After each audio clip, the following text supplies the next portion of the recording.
It comes down to the humanness. 10 plumbers, as an example, but each of them is different. They have their own experience, and that's how you bring that humanness into the conversation. We're both video editors, but somebody's going to want to work with you, and somebody's going to want to work with me because of who we are, the perspective that we bring.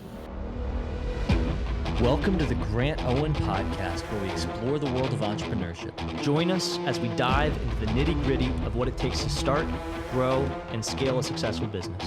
We're on a mission to share our experiences, failures, insights, and advice with others. Whether you're just starting out in your entrepreneurial journey or you're looking to take your business to the next level, tune in and join the conversation about what it takes to succeed in the world of business. We going full throttle.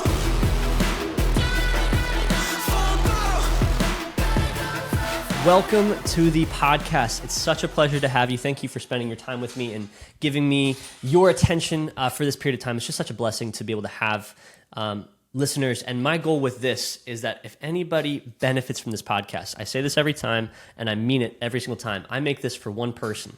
I make it for the person that you think, as you're listening, they need to hear this. So rather than liking, sharing, subscribing, I don't care about any of those vanity metrics. I would prefer that the person that needs to listen to this gets this in their hands. So if you get value from this and you think, oh, there's one person I'm thinking of that would also get value, please share it with them. That's all I really ask, because I just want to help people. So if there's a business owner, or if there's a friend, or if there's someone that's interested in the agency space, maybe they're interested in the content space, maybe they're thinking about, how do I start making content? What do I start doing on that capacity?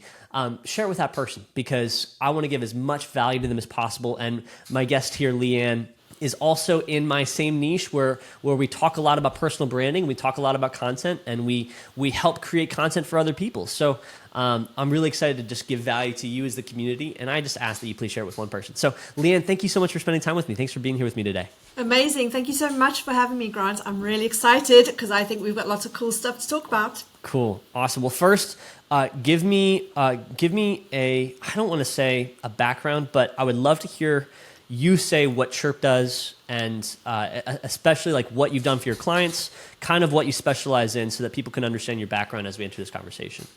Cool, absolutely. So my background is in marketing, and I've done everything from copywriting, funnel building, marketing strategy, web development, right the way through to the social media piece and personal branding. But as I was working with small business clients and with founders, I found that the personal branding piece was a real missing link. And obviously everybody wants customers, but not everybody can afford paid advertising. So Chirp is about how we pull people's stories out of them in a very natural and authentic way, and actually chop that piece of 1 hour interview into 30 days worth of content that we then schedule for them, so that people get to know who they are, what their voice is, and what they really stand for. Love it. Okay, wait, am I getting the treatment today? Am I getting some content made out of this podcast? Oh, absolutely. Let's go. That's awesome. I'll always accept it. I'm always welcoming content. Love it. Okay, so I guess I want to start here, because I know we'll do the whole, who your ICP is later on. We'll do like who's probably the best position to work for you. But essentially, like, where did you get your start in terms of, you're saying you went the whole spectrum of marketing? That's a lot of individual pieces that I'm sure gave you a lot of knowledge on each thing. Why did you hone in on personal branding as the most important piece? And why did this solution come to your mind of because, I mean, just to summarize, it sounds like what you guys do is you interview for about an hour, and from that interview, you batch that content into, I think you just said 30 pieces, so like one content piece a day, so that like that 1 hour of content, of effort of batching the content, equals 1 month of content for that person to optimize. So first off, how do you do that? What do you use? What tools do you use? Like, what is it, a huge team? What's up with that? Like, how are you able to take on that amount of work and that amount of effort to consolidate that? And what led you down the path of being like, yep, this is the best way to do this? So in terms of what we use, we're part human, part robot. So with the kind of explosion of AI tools on the market, there's ways that you can utilize ChatGPT, you can use AI video editors, and in an ideal world they would do all the work for you. However, If you only use AI tools, what happens is you become very bland, and you just become very samey. Whereas the way we work is that we do that interview and we ask questions. So we use some AI tools to generate those questions, but it's about using an interview technique that will draw people's strengths out. So we'll get to know who they are as a person. And we will look at the what they stand for in their business, why they're doing it. Especially if you look working with startup founders, they have a 10-slide pitch deck, but there's so much detail that went into that. So how do we draw that out for them? Then we take that content and we start chopping it up. So we use the AI tools to guide which pieces of content, but because of the way we've asked a question and we've got an answer, we're able to hone in on the really good clips. Yeah. And Okay. So we can redo bits if we need to. Yeah. I love that. Cool. So like, this is me in my space. I'm similar to you. I think of a podcast and I'm like, at most, we'll probably get, if it's an hour-long podcast and it's a great podcast, we might get 5 clips. That's my perspective. Because it's like, because it's like that's probably the most in terms of concise, in terms of power of the information, impact of the information, the ways we consolidate. How do you get 30? How do you get to a point where you can do all that content and have it all be good? And I was actually talking to somebody else that was doing podcasting yesterday, and he just said I was like, maybe we can we can consistently get 2 to 3. I love getting 2 to 3, but in general, it's like we're lucky if we get 5. And he's like, if it's a great podcast, we get like maybe 5 to 7. So what are your thoughts on that, and how are you able to pull out that many clips in comparison to other people in the market that are like, I can't pull that out? So I'll let you in a secret. We actually pull out 40 to 60 pieces of content from Whoa. 1 hour interview. Whoa! All right, even more questions. I have even more questions. That just raises flags for me. I want to know. So how are you able to pull that much out? Because theoretically it's a piece a minute. That's you pulling out 1 piece of content per minute of the podcast. Yeah. So the way we work, so it's not 60 individual clips, but we will ask questions. So we have about 25 questions per interview, and we dig into what are you working on, how are you doing it, who are you talking to, why are you doing it. So we have those 25 questions, and then we look at where the conversation goes. And then because what we do is we're using that 1 hour of content and then we post it, it's almost like you have an ongoing narrative going through your month of social content. So if you as a listener or reader only basically catch every 3rd or 4th post, you'll still be able to follow the story. And then we take some of that, and for instance, you would have had what you've just said. I would have had probably 2 clips out of there, plus I will take what you've said and create a quote graphic from it. So we'll pull out a word, we'll create a quote, we'll create a post using your words, your thoughts, ideas, but we use AI to speed up that process, but it's always in your voice. And so just from that 2 or 3 minutes that you've said, we've got 3 or 4 pieces of content. Love it. Okay, so let's start on a foundational level here.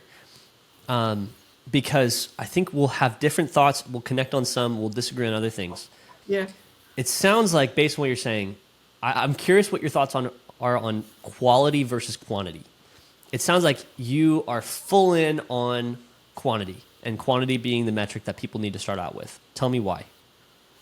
So there's 2 reasons really. One is if you hail to the algorithm gods, they do reward consistency. So what we've done with all our experimentation is that it almost doesn't, and I say almost, doesn't matter what you post as long as you post every day.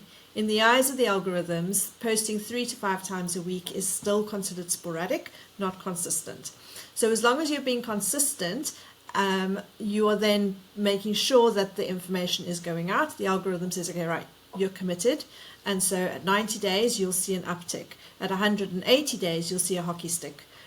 Because the algorithm is like, right, we're going to keep you in the feed because we can rely on you to post content. Obviously, like I said, we post almost. Doesn't matter what you post. It comes down to the algorithm gets you the humans, but we still need to make sure that what we're posting is attractive and interesting for the humans. Yeah. What do you think about, like, so there's agencies that promise growth metrics. There's agencies that promise, I don't know, I don't want to say conversions. I think most of the time I see viewership or growth metrics, follower count or number of views. What do you think about those? Do you make promises to the same regard, or are you just kind of saying, nope, we just want to make sure that you're putting out something consistently? We don't make promises on that. And the reason is that I have no guarantee on what your offer is. And I don't know how active you are. This is not a set and forget strategy. You have to be responding to people who engage with your content. You also have to be sending out, LinkedIn is brilliant for this in that you can send out connection requests and then you end up connecting with their networks. And so you're bringing people in.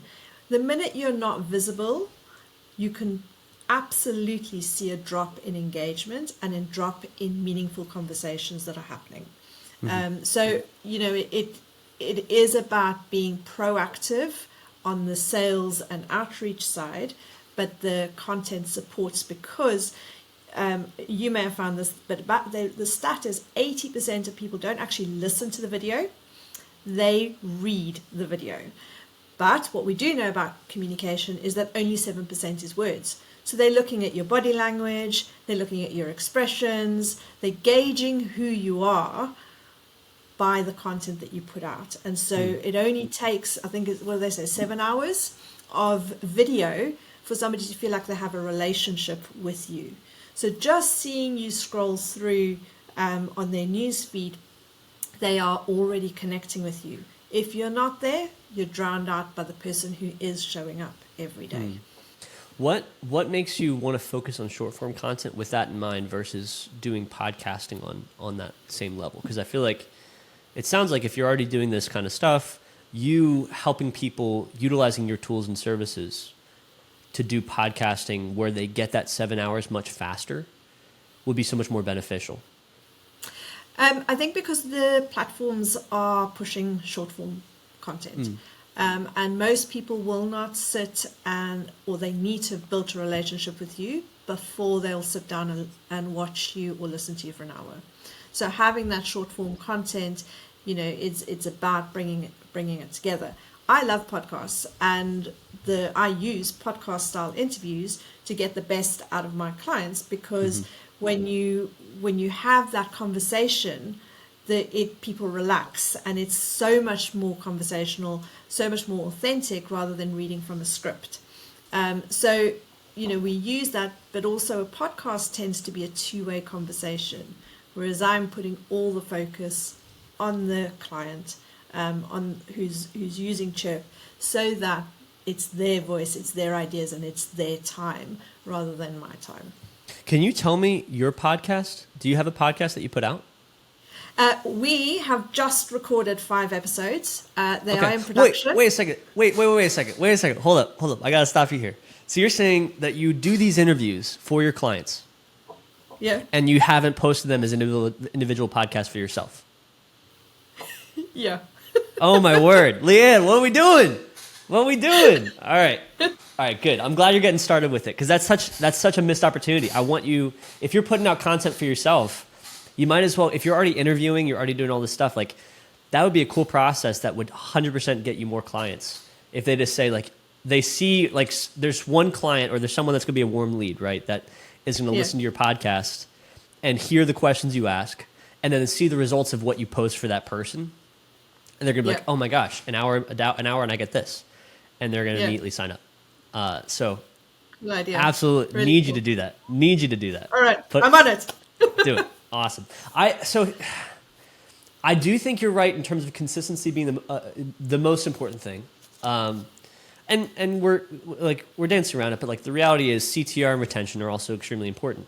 I've noticed, the world has noticed. Anyone that's in this space has noticed that the talking head content doesn't do well anymore. It used last year and the year before, it was incredible.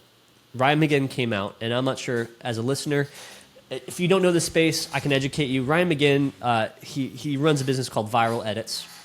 He actually lives around me, and he originated what is now known as the Hormozi style caption. The Hormozi style caption actually didn't start with Alex Hormozi. It actually started with a completely different person. It was I think the second person to use it was Ryan Pineda, or third person to use it was Ryan Pineda, and then it was also used for Grant Cardone, and then it was used for Alex Hormozi, and then it was used for Jordan Peterson and all these other bigger names, and it's still being used for people like Brandon Carter and a bunch of other people that are really big. All of that stemmed from Ryan McGinn starting with it, and now you actually can go to submagic.io and you can get the Alex Hormozi content AI generated for you in 3 different styles, and a lot of people repurpose that. So something I've noticed, and Ryan McGinn's crushing it, and he's always going to crush it because he's working with guys like Chris Crone, he's working with awesome people, and he just does a great interview style, and the captions are only part of it, and that's what he preaches. He's like, we've been consistent with the captions, but the questions and what you're able to draw out in the story is what's most important. Still, that talking head content style has a serious drop in engagement. When I'm talking where it was the thing that grew people to 100,000, 150,000, large number of followers, and even 1 million followers in some cases, as we've seen.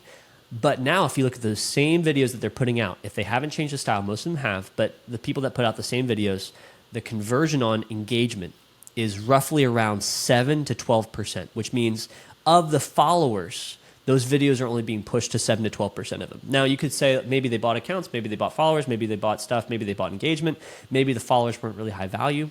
I'm not sure. But even in us testing with it, and us using stuff, and us putting our own style, we don't do the Ryan McGinn style. We've done, for the agency that I built and the clients that we have, like, we create custom things and a custom font and custom style and a custom visual for each person. But it's bottom funnel content. It's not top funnel content because it's hard to get viewers. It's not going to go viral. Even if you have something great, people just don't interact with that style of content anymore, especially like maybe in the business niche, but not on a viral level. What are your thoughts on that? Because that's just what I've noticed, and I've noticed that different content styles are crucial. And it sounds like you're saying, like, yep, we do stuff with graphics, yep, we do stuff with other things. What have you seen in terms of like reach, engagement? Have you seen a drop off, or have you seen like, nope, we've actually consistently been able to grow these accounts that we've worked with doing this just because of the way we help people communicate their story? So what we have found, and I 100% agree with you in terms of, we've had a few customers who come to us and go, I want Alex Hormozi style captions. And I'm like, well, that's fine, but then you just look like everybody else. Yeah. And so what we do is we brand the frame that goes around a video, and we're finding that it's working incredibly well on LinkedIn. So we brand the frame so that as you're scrolling through, you can see, right, this is Future Match and Kufa from Future Match. And you've got Cindy from Umazi, and it's Cindy from Umazi. So you start to get to know. And actually, we've had 2 clients who've had really, really good stories. One, she was busy raising investment, and she had 2 investors reach out to her as a result of the content that they'd seen, saying, it looks like you're building something really interesting. And she's in the middle of a funding round. The other client, he's had 2 investors join the round as they were about to close, as well as being contacted by 2 particular companies interested in acquiring him. And that is from the content that we've put out. So I think the purpose of the way I do it is we're not trying to go viral. What we're trying to do is to get you meaningful conversations. And I think that we're achieving that. Love it. Yeah, I completely agree. I mean, to be honest, and this is what I tell people, I don't know how to go viral. I genuinely, I don't. Like, part of it's because I'm maybe a little bit too old, so that generation of TikTokers just isn't me. I'm a father. I'm not, like, I got kids. So like we're watching Bluey. I'm not scrolling through TikTok and figuring out what the trends are. But and it could just be that I'm just not cool. So it could be that I just suck. That's also another thing, is if I don't know how to go viral, it could just be that I really suck. But I do know how to get conversions, and I do know how to build communities, and I do know how to position people. I agree with you that is 100% more important to make yourself a one-on-one, to make yourself unique, and to figure out, rather than how can I get 100,000 followers, to figure out how can I monetize the 10,000 followers that I do have, because it's so much more valuable to have. I mean, one of my clients, they made $100,000 in 90 minutes from us growing a small audience of less than 10,000 people. So it's like, it's less about, and that's just on an upsell, so that he made additional money elsewhere. But like the purpose of that is because, the benefit of it is purely if you have the right audience, if you have the right people following you, if you attract the right community, it's easy to make them monetizable. So I'm 100% with you on that, and that micro niches are there, and that you can educate on a micro level, and people will be attracted to it. I struggle with the fact that, what do you think about AI as a whole, and what do you think is going to happen in the next 3 years? Because if you're using AI now, I agree with you. Anybody who doesn't know how to leverage AI, they're going to be left behind. And AI should be used to simplify processes. Even when you talk about, like, from a podcasting perspective, you use Autopod on Premiere. Like, that's a way, if you're doing a clip, and especially if you have a 3-camera setup and you want to make sure everything's done elegantly, and you clip, it simplifies your process. It turns a 3-hour editing process into a 45-minute editing process. So you can focus on the things that are more valuable. You can focus on the color grading. That's the stuff that still needs your touch. You can focus on what do you think happens when AI starts to replace more of those human things? It's okay if they replace the need for, people in third world countries to edit and add your captions. I understand that. That's okay. But how far do you think it's going to go, and how far are you going to go with it? So how far will it go? One of my editors is based out in the Philippines, and when I showed her some of the AI tools, she was blown away. She's like, "Wow, this is a game changer."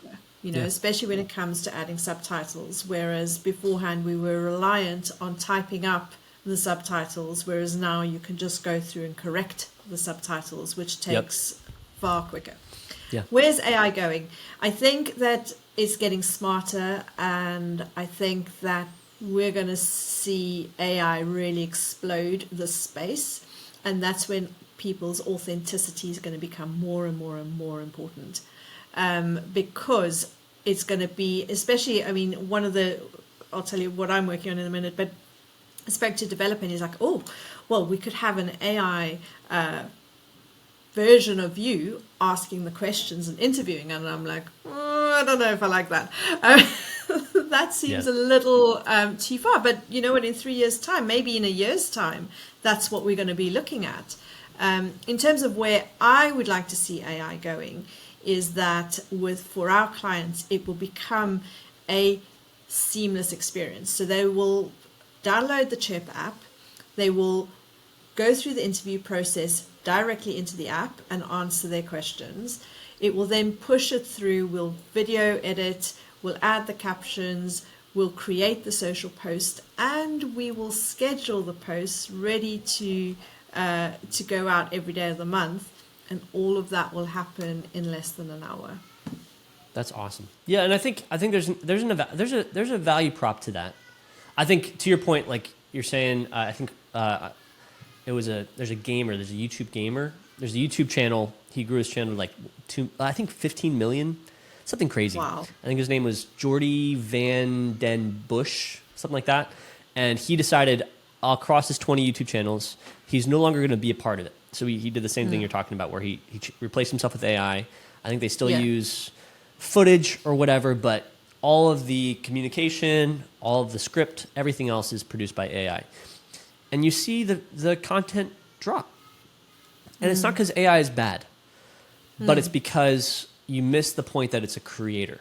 And so I'm with you on the sense that, like, even at a boutique level, and even at a highly customized package level, and even like at a higher stakes point, AI being used as a tool is essential, awesome, and it's just going to add value to your service.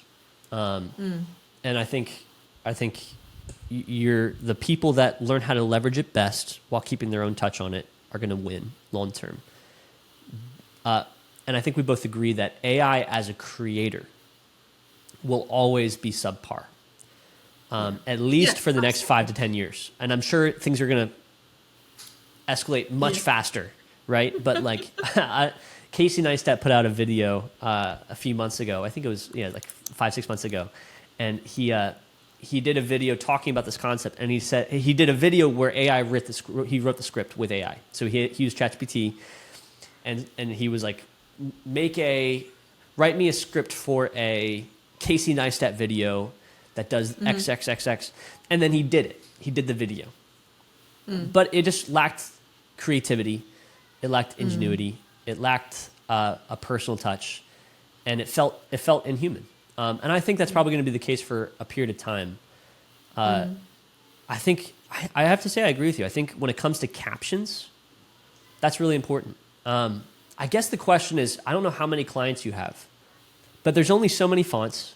There's only so many brands. How do you differentiate one client from another client? How do you make them unique? I'm sure you have people that are CEOs, investors, different niches, different places. How do you help them be just them, where there's nothing else to really compare? It comes down to the humanness.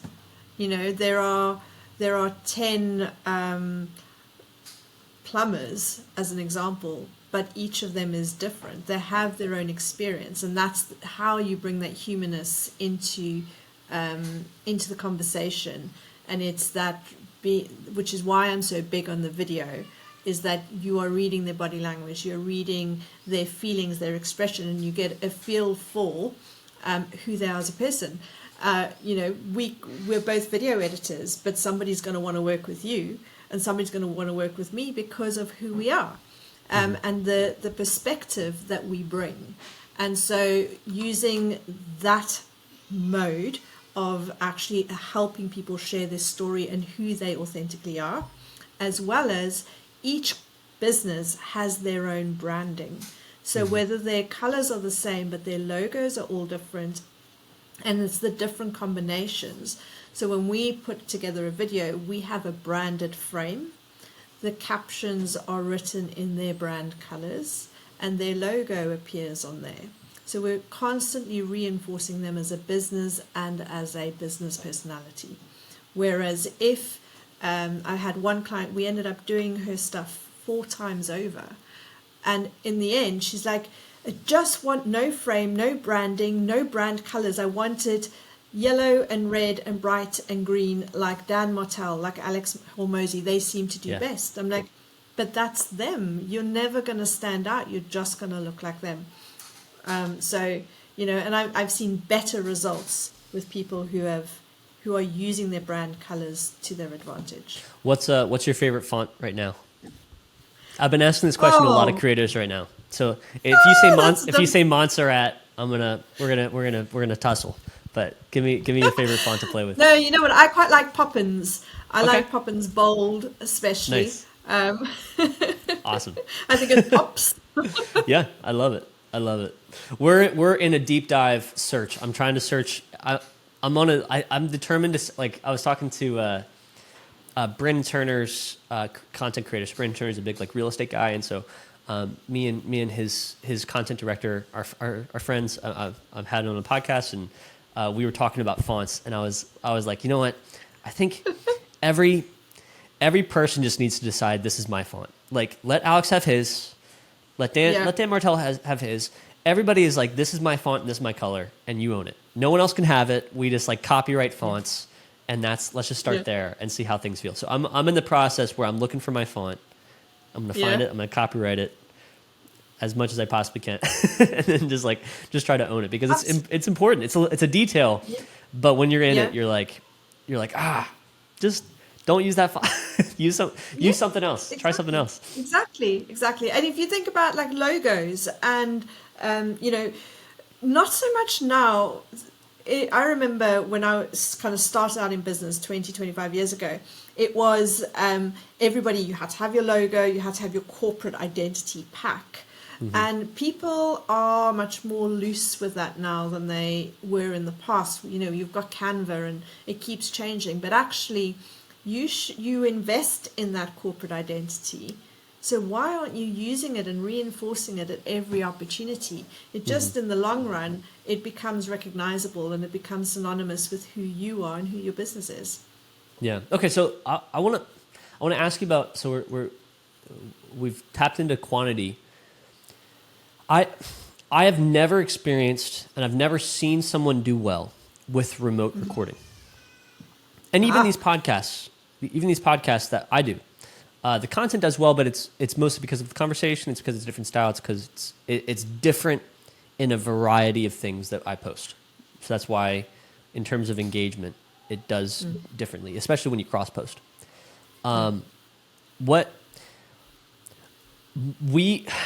I couldn't figure out how to do stuff well unless I flew out to people and shot with them.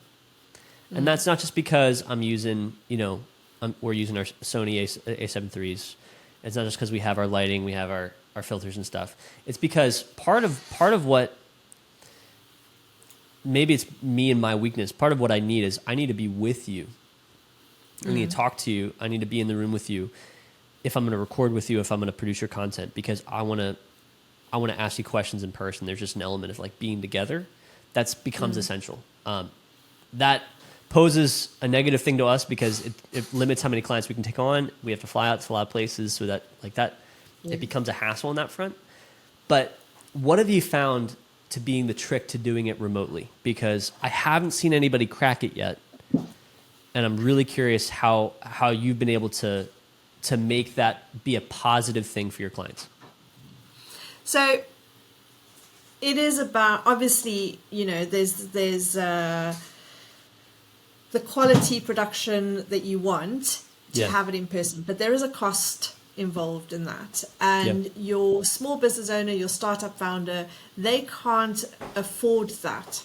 Now, there's a very interesting quote that says that, I've just forgotten it. But it's basically to the effect of, as humans, we forgive quality to access genius, something to that effect. And essentially, as long as you are visible, as long as you are people can see who you are, from a viewer's point of view, they don't know whether I'm sat in the room with you or not.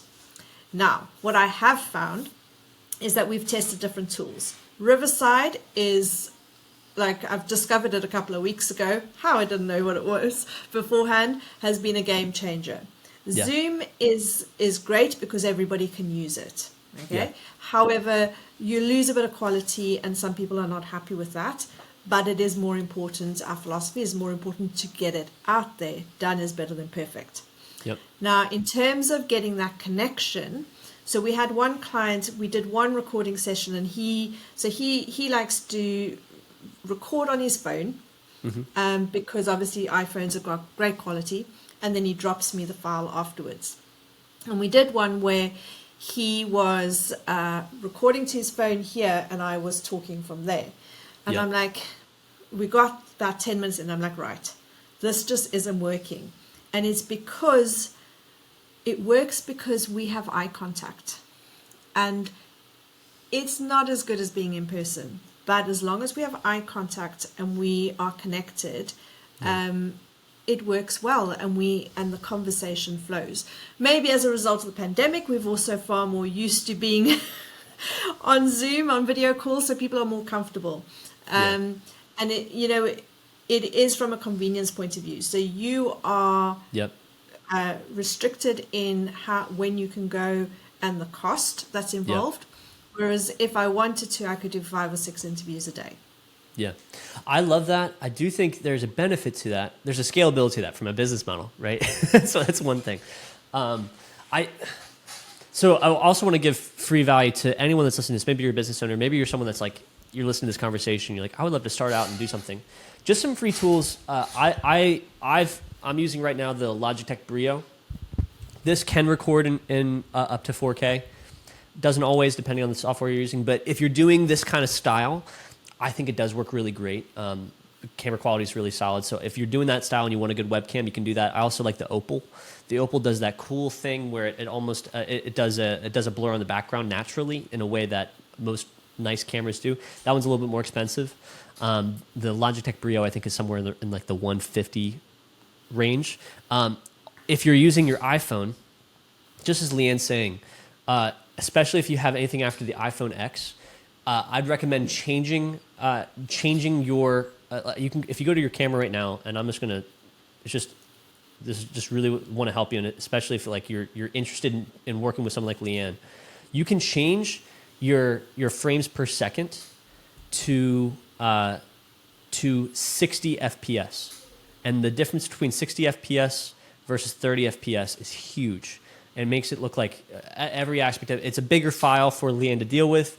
But highly recommend that because it can make you look so much better. And then obviously the thing that I'm sure like Leanne would preach as well, the most important thing is actually not about the camera, it's actually about the lighting.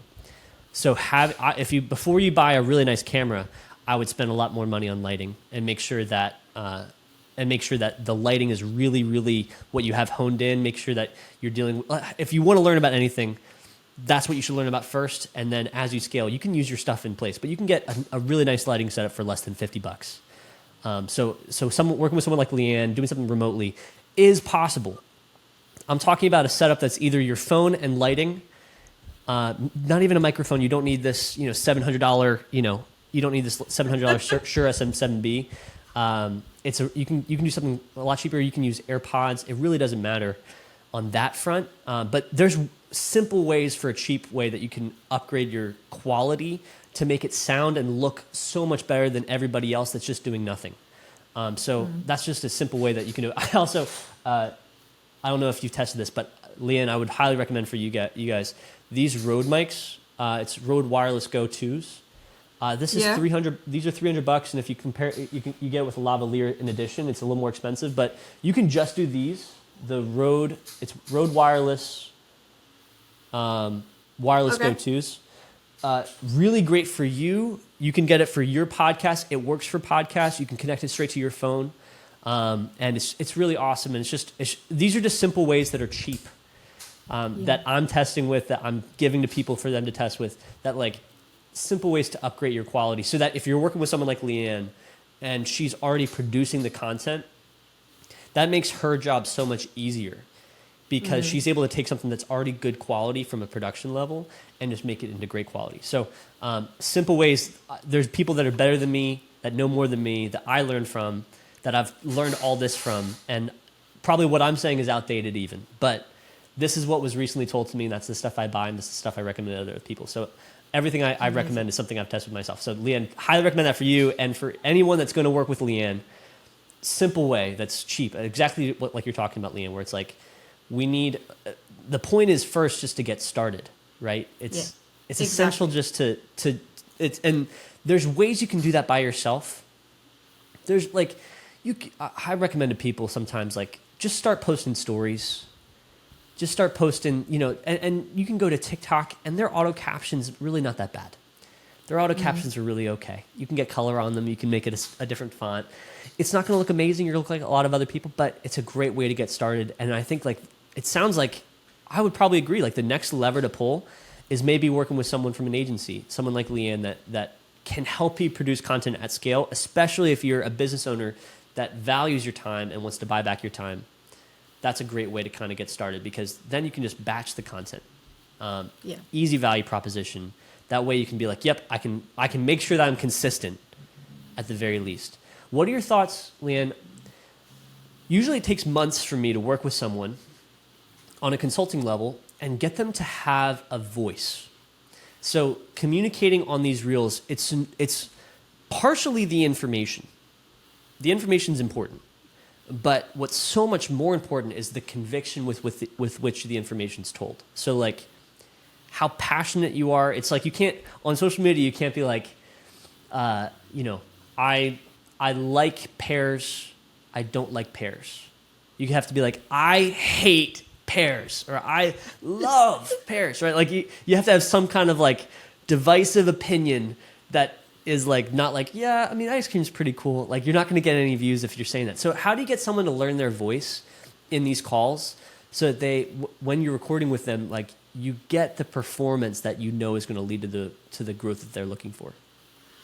I think that comes in the conversation, in that, like I've said a couple of times now, I like working with startup founders because they're building something, they're passionate about it, and they just need to get known for their startup.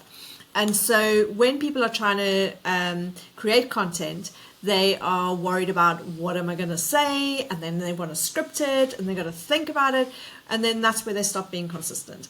Whereas if we just sit and I'm maybe a little bit of an excitable person, in that it's bringing that out of them. So in a past life, I was a coach, so I'm really good at asking questions, and I'm really good at connecting with someone. And so that conversational style I can also direct even from here, is that I'm seeing you on video already, which means that I have a sense of how it's going to be received. And so when I'm dealing with someone, it's like, right, can you say it with a little bit more energy? Can you frame that answer just that little bit? And I give them tips and tricks on how to do that. But we can redo it, but in a way that's authentic, not script reading, because you can always tell. You can always tell. My biggest bugbear is newsreaders, because of the way they sing-song the news. Like, why? Why can't you just say it? There we go. This is what we align on. This is where you and I are together. So I hate scripts. I don't do scripts. I don't work with scripts. At worst, what I'll say is I'll ask them about the topic. We'll talk about the topic, and then I'll give them a hook at the back end, and we'll slap it on the front. And I'll be like, all right, sweet, let's try this hook. And we give them the hook, and we throw that on. You're also that same way, it sounds like? It sounds like you hate scripts? Absolutely. Yes. Some people do it really well. Some YouTubers do it really well. I can't stand it because I can tell the people that know their stuff versus the people that don't. And the people that know their stuff don't need scripts. The people that are passionate about it, like there's no way to do it without coming across as reading. It looks like you're just reading someone else's words, even if it's your own words. It just like it doesn't come across that way. I love that. I also think, from what you're hearing, I hope hopefully as listeners, one, there's so many ways to go about this. There's so many people that can help you. There's agencies out there. There's lots of different models. Leon, I think you and I can both agree on this as well. Everyone needs a coach, and this is me included. The thing I do for other people, the creative direction that I give for other people, the systems that I build for other people, I've always wished someone would come and do that for me. You and me both. Yeah, because it's so much. I talked to a lot of creatives about this, and it's like we can churn out content for other people out the wazoo because we have an objective opinion. We don't hold it too tightly. We don't think, oh my gosh, this is us, and I'm scared about posting this, and oh man, or I feel uncomfortable and I don't want to hit record, and you're just like, nope, this will perform well, this will not perform well. This is what your brand needs to be. This is what it shouldn't be. This is what you're really good at. This is what you're really bad at. It's really easy to objectively say that for somebody else. And it's hard to do that for ourselves because there's emotions and feelings and stuff. And so if you're a business owner, a lot of times that's what people tell me is like, I struggle with vision. I struggle with like, what do I say? How do I say it? I don't know what to, and I've talked to people that are consultants, like someone that might become a client, someone we've been talking for the past few months, and I've just been helping out. He's a keynote speaker. He's done like 5,000 keynotes, and he consults on keynotes for the highest level. And so he has. I'm not even going to say his pricing, but it's up there. He's a high level consultant. And to be honest, like he's like, I do this for people. I craft stories for other people. And I went up to him at a conference and I said, I would love to tell your stories. Yeah. And he's like, you're the first person that's done that. And I've always waited for someone to do that with me. And I'm the same way, where it's like, I've wanted someone to come up to me and say, hey, Grant, I believe in you. And I want to help you do this. And I want to help you execute this on this better. So if you're listening and you want to help me do it, and you think you have what it takes to help me get to that next level, I'm always welcome and support. But I think we agree. Everyone needs a coach on this. Everyone needs creative direction because you need that objective opinion just to be able to say like, yeah, you need help. We all need help. Yep. It sounds to me like you need to chip. This is where you sell me. This is where you sell me. Oh, I love absolutely. I love it. This is where it turns into discovery call. Yeah, exactly. I love that. I love it. No, I mean to be honest, like I love the concept of like just someone having an objective opinion. Hey, you need some creative direction. And it doesn't. Sometimes it can be like, yep, you need that full service stuff. Sometimes it can be no, you just need a game plan, a content structure that's going to work for you. I love testing. And so most of what my content is just variety of stuff to be like, yeah, I want to do outlandish things because I want to test the performance. I want to test how fun it is. I want to test what I like. Everyone needs to test to begin. And then you need to create systems, working with someone like Leanne to make things better. And then you need to scale up. And arguably, Leanne, tell me what you think about this. This is my new passion. Yeah. I do hate agencies. I hate the agency model. And the reason I hate it is because either if we do things right, if we do things the right way, we're putting ourselves out of a job because ultimately they need their own in-house team. And if we do things the wrong way, we put ourselves out of a job because they want to fire us and they'll go to another they'll go to another agency or they'll go and hire their own in-house team. But ultimately, I think if you're doing things the right way, people need to hire people for themselves. You need your own, like if you scale and you're a business owner, if you're doing probably, I don't know I would say probably in the 3 million revenue range. I would argue 1 to 3 million, somewhere in that range. You should start thinking about, I need my own videographer. I need my own editor. I need my own content poster or my own copywriter. These are just pieces of the puzzle that you probably need. Would you agree with that? Or do you think that someone can last with an agency for a long period of time? I think they can last with an agency for a long period of time, depending on what kind of content they are producing. If you look at someone like Dan Martell, he is just creating such a volume of content that as an agency, it would be almost impossible to keep up with that. And then you're in danger of only doing his work and not having capacity for anybody else's work. And so when things don't go well, or he does decide to take his team in-house, you're left high and dry. And, that's always the danger. Yeah. I think for someone like him or Alex Hormozy, where they are just so confident in creating so much content, it 100% makes sense to have a dedicated team that is just looking after them because they grow with you as well.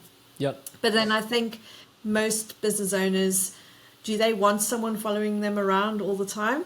Probably not.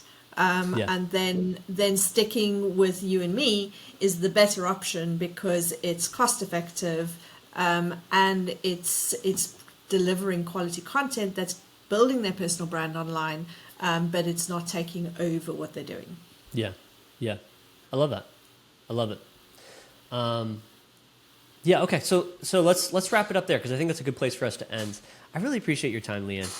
I hope, and my goal is that even though we disagree on some things, that you feel nothing but respect because I have a lot of respect for you. I have a lot of respect for what you do, and I think there's a lot of people that would be super beneficial to work with someone like you to get themselves up to that scale. And so I definitely recommend a service like yours for a very specific target. And so I hope that you feel that, and I hope that you feel my respect over what you do, because even though we disagree on some principles, I think it's super interesting, and I love seeing the impact that you guys make on the clients that you guys have and what you guys target.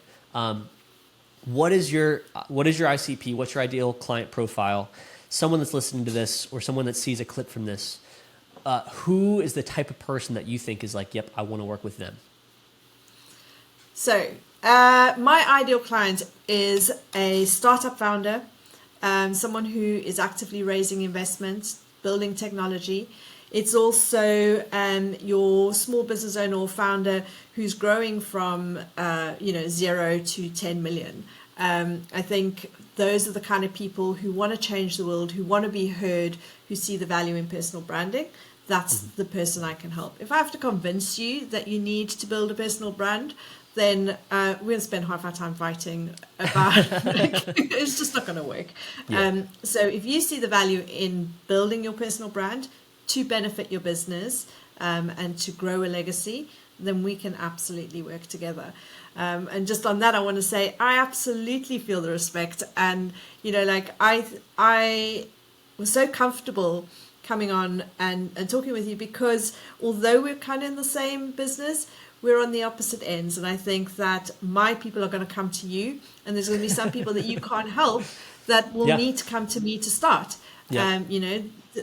Somebody has to start somewhere. And at the boutique level is not necessarily the right place for them. Love it. Yeah. And I think like a part of what our model is, and this is something like Leanne, you might not know this, but we do this high ticket, high level boutique where we fly out to you and do stuff. I'm actually like, I limit how many clients we take on just because of how intensive it is. So we actually I don't do any outbound for it, and I only work with a specific type of person. A lot of times what we actually do is this fractional CMO thing, where essentially I work with you to build the brand, and then I connect the business owner to their own in-house team or an agency that I think best fulfills exactly what they're trying to do. So what I'm excited about is now that I have you and you're in my network, and I vouch for you and your character, and I vouch for your style of business, I'm so excited because I'm going to be able to refer people, just like you're saying, that can't afford their own in-house team but needs that quantity of stuff, needs to get to that consistency level, and doesn't have the value, needs to value their time, needs to focus on there's a client that exactly like you're saying works for you, and I'm excited because I'll be able to point you, and I'm sure there's gonna be times for us to work together in the future. Even though we approach things differently, I think there's people that I'm going to be working with that are going to need your help, and I'm excited to kind of like loop you in and have you be a part of it. So you've heard it here first. So if you're listening to this and you're struggling with consistency, you have a target demographic, you have a goal of what you're trying to communicate, you have a honed in, maybe a slide deck or a target demographic that you're trying to help, and especially if it's in that investor place, it sounds like that's what Leanne really, really thrives with. And so reach out to her. Leanne, where can people find you? Where can people apply to work with you? Oh, absolutely. It's www.chipit.online. So all the information's on there. Loads of sample videos, and obviously it's really easy. Just click the button and sign up, and we can get chipping. And you're going to be putting out a podcast very soon. That's what you're going to be doing. You're going to be putting out a podcast. I don't know what it's called, but it's going to happen soon. I demand it, because if you don't, you're being foolish. All right? So I need you to be doing that. Awesome. Thanks for listening, everybody. See you next time.